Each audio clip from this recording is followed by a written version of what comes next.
Ker-Snap! A giant Catawba leaf shoots toward the sky and gently floats downward, just missing my dusty tennis shoes.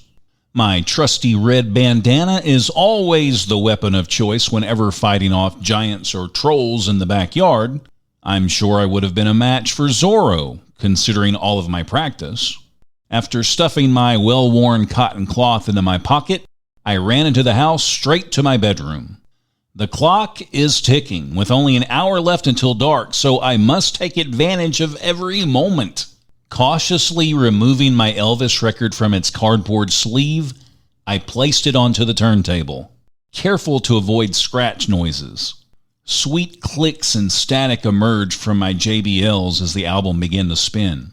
I hurried to raise the window as the king's voice penetrated my room. It was all the inspiration I needed to push forward on today's final journey. The speaker was as big as me, but I managed to rest it on the window stool before locking the wonderful wooden artwork into place by shutting the window. Flamming Star played less than a minute, but I thought it was best to restart the album before running outside again. The enchanting melody of my king's voice cascades through the air as gracefully as the falling leaf did earlier. His lyrics pound through my veins, pumping my blood more perfectly than my own beating heart, while explosive words ring through my ears, igniting an untamed imagination. This day belongs to Elvis and me. Together, we are unstoppable. The sweet smell of the crabapple tree made its way through my senses and demanded some attention. Luckily, she was just down the hill and still in range of the sounds from my speaker. A pit stop is in order on the way to my destination because I need a tool to carry out my plans. My intentions are not to eat those apples because they are way too sour, and the delightful odor will not fool me a second time. I rocked a tree branch back and forth while twisting it simultaneously, finally freeing it from the limb. The end of my long stick is perfectly pointy and ready to serve its purpose. A couple of yellow fruit flies had already claimed some of the fallen apples. I guess they must be a fan of the tartness inside of those little round jewels, so I'll let them enjoy their feast.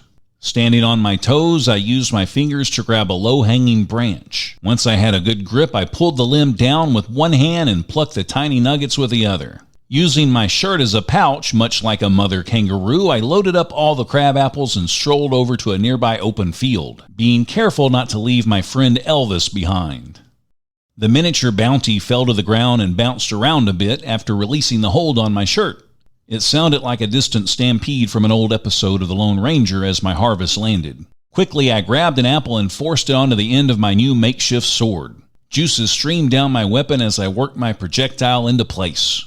Elvis sent me words of encouragement while I lifted my instrument into the air as if I were about to throw a football. Swish! I flung the stick forward, releasing the microscopic missile into the atmosphere. It must have traveled at least a country mile before vanishing from sight. I spent the rest of the evening flinging crab apples with my buddy Mr. Presley, only stopping to run back in the house to restart the record. Feeling fresh from my evening shower, I decided to sit in front of the fan that sucked cool air through the window screen to watch a little television. Mom isn't a fan of me watching Three's Company, but I'll be sure to keep the volume down so she's none the wiser. Why the heck is the news on right now? I thought to myself as I flipped through all three channels. Something strange is going on because it's barely 8 p.m. This doesn't seem right. I froze before turning the knob once again to see a familiar face on the monitor. Elvis Presley was pronounced dead, rang from my TV as I collapsed on the hard wooden floor in the living room. The anchorman's voice faded in and out while I desperately tried to understand what was happening. Most of the words aren't making sense, but the dates under the king's picture behind the newsman told me everything I needed to know. My friend is gone. Mom and Dad came to check on me once or twice before they went to bed. They usually make sure I'm fast asleep before retiring, but they gave me tonight. I watched television until the stations finally played the national anthem and signed off. Devastated, I made my way to the bedroom and placed my record on the turntable. Elvis reminded me that I had a lot of living to do, and he instructed me to chase my dreams.